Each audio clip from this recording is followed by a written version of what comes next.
Motivational Army, your key to daily success. If you're a person that runs late all the time, then you're going to run late for that very important meeting because you have already programmed yourself to do that. And you're going to miss out on an opportunity that you didn't even know that opportunity existed. So, and it's the same way like with training, and you're coming late all the time. Then when the big meet come, then all of a sudden they telling you, oh, you missed your call time. I.e. happened to one of the guys at the Olympic Games in boxing.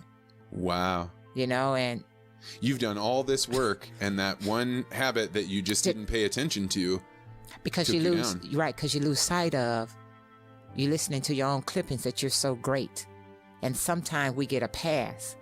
And earlier when we were talking about just patting people on the back, saying, no, if you're not hard on that individual in crunch time, and then when they fall short, it's because you have given them a pass saying they did good. Oh, you did good. Now, when it's time to really show up, they fall apart.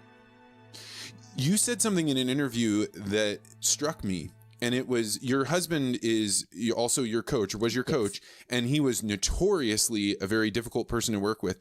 But you said with your Jackie Joyner-Kersee smile, I love it that he yells at me. I love it.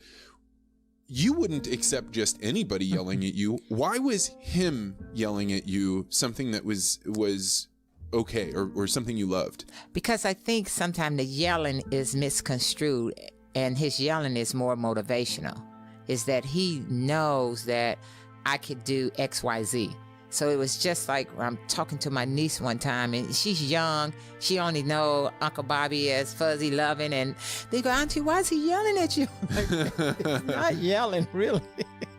He's telling me at the 600-meter mark, I need to be at this time. So he's calling out the times. He's telling me to move, when I have to move, you know, because that's the only voice of all the thousands of people there I can tune in and I can hear his voice. Because I know what we have trained.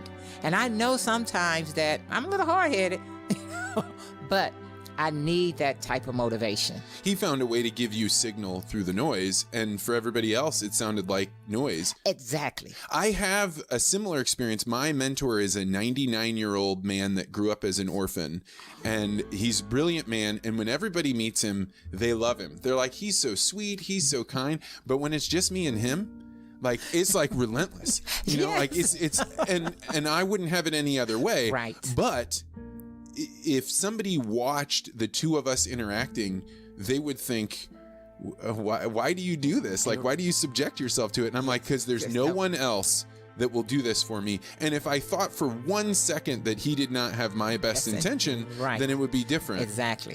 And that he's pulling the best out of you. And that's what others, you know, they don't see.